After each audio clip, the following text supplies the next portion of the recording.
मुद्दों से ज्यादा बुलडोजर ही चला है और ये बुलडोजर का जादू सबके दिलो दिमाग पर छा चुका है। शायद इसीलिए यूपी में बुलडोजर बाबा के बाद एमपी में बुलडोजर मामा का नया संस्करण आ चुका है।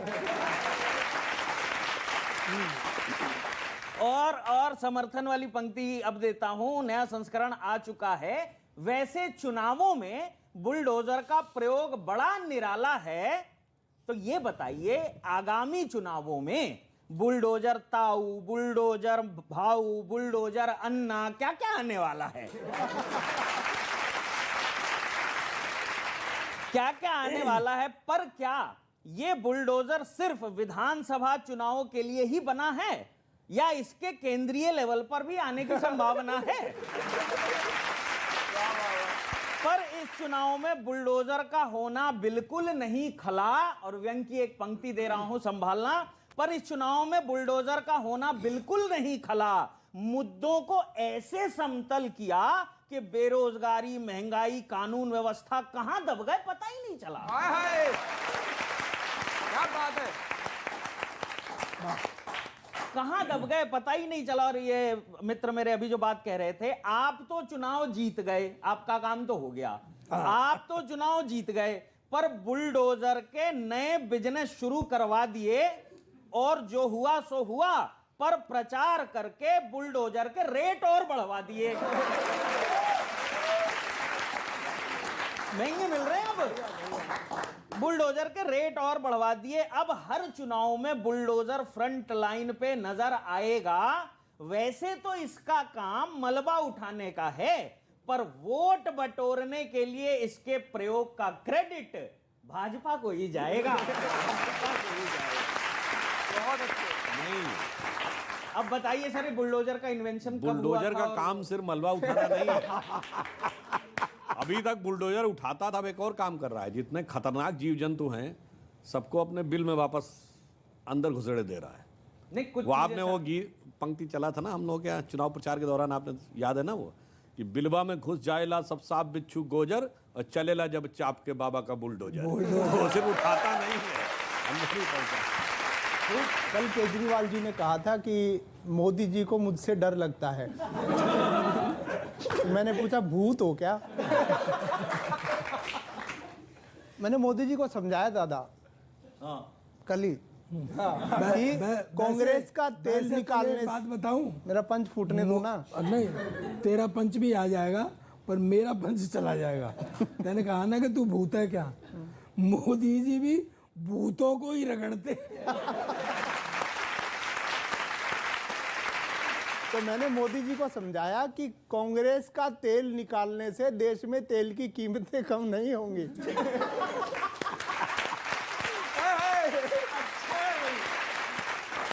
कांग्रेस में तेल बचा कहाँ? बचा कहाँ? अब तो खुक्कस है बस।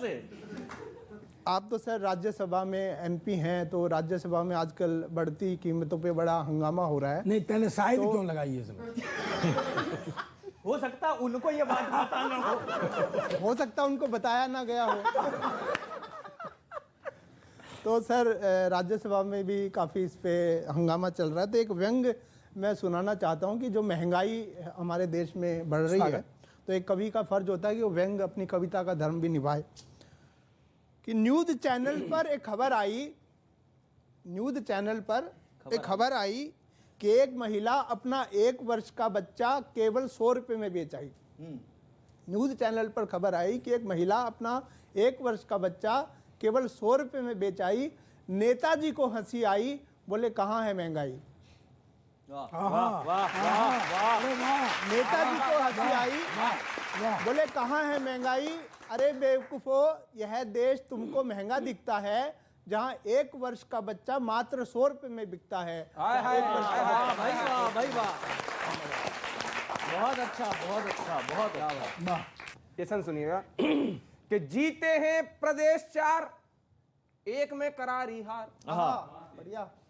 जीते हैं प्रदेश 4, एक में करारी हार, हार ना समझ लेना इस बंटाधार को। पंजाब में तो बंटाधारी हुआ है।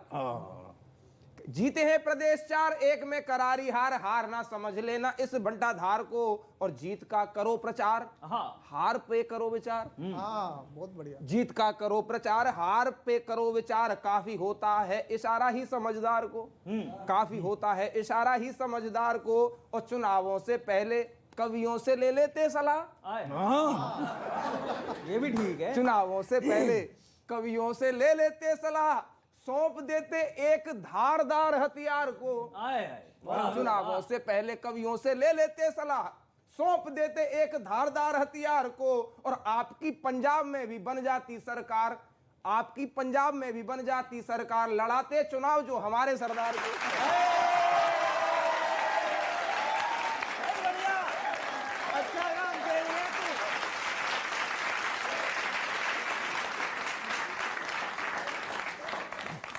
आखिर में उन्होंने वो बात कही जहां वाकई आपको लपेटा तो गया। देखिए वहां पर नहीं देखिए, पंजाब हम आज तक कभी 21-22 सीटों से ज्यादा लड़ते ही नहीं थे, क्योंकि हमने देश के हित को राजनीति से ऊपर रखकर सेक्रीफाइस किया। 26-27 साल वो गठबंधन निभाया, और इस बार भी हम 68 सीटों पर लड़े थे, आधी सीटों पे। जिस दिन हम पूरी सीटों पर लड़ेंगे पंजाब में, जब वो स्थिति आएगी, उस दिन आप देखिएगा कि पंजाब में भी वो बदलाव दिखेगा, जो कहाँ दिखा है, उत्तर से लेकर उत्तर पूर्व तक, यानी उत्तराखंड से मणिपुर तक, और गंगा जमुना के मैदान से गोमान तक, यानी गोवा तक।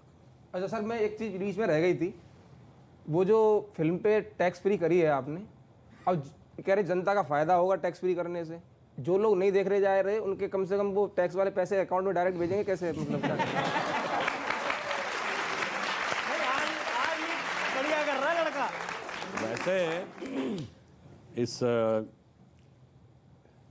फिल्म के ऊपर बड़ी मतलब थोड़ी कष्टकारक बात भी यह है कि इसमें भी लोग कहते नहीं ऐसा तो कुछ खास हुआ ही नहीं था, ये तो ज्यादा दिखाया जा रहा है। उन लोगों से पूछिए जिनके साथ वाकई ये गुजरा था, और अभी तो ज्यादा पुरानी बात नहीं, 32 साल पुरानी बात है, वो लोग जीवित हैं सब बाकायदा। तो उनके लिए मैं एक पंक्ति कहना चाहूंगा कि बहुत जुदा है इस दर्द की कैफियत मेरी, बहुत जुदा है इस दर्द की कैफियत मेरी, इधर मेरे दर्द की इंतहा नहीं और तू कहता जख्म दिखता नहीं। बहुत बहुत शुक्रिया आपका सुधांशु जी, हमारे साथ यहाँ इस मंच को सम्मानित करने के लिए एक तरह से, क्योंकि मंच ने बहुत कोशिश की आपको लपेटने की, और आप ही लपेटते हुए सबको जा रहे हैं। आखिर में कवियों के लिए भी एक कविता सुना दूं? हाँ चलिए, लपेट ही दीजिए आज।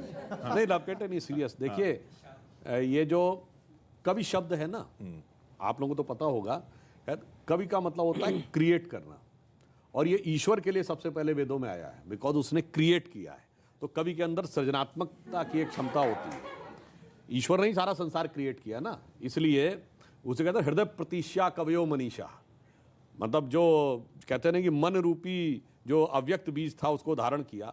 तो कवियों के लिए एक कविता है कि कवि का माथा ही है अंबर, कवि के पग से पाताल बना, कवि के अधरों की लाली से रंग रूप उषा का काल बना, कभी हंसा फूल हंस पड़े और हीरक हिम को भी हास मिला, पतझड़ के सूखे पत्तों पर मुस्काता सा मधुमास मिला, कभी रोया सावन घन उमड़े मरुकी चिर संचित प्यास बुझी, रिमझिम आंसू की बूंदों में करुणा को भी आवास मिला, कवि के अंतर में आग भरी, कवि के अंतर में आग भरी, कवि की आंखों में पानी है, तुम कवि हो कवि के जीवन की दुनिया से अलग कहानी।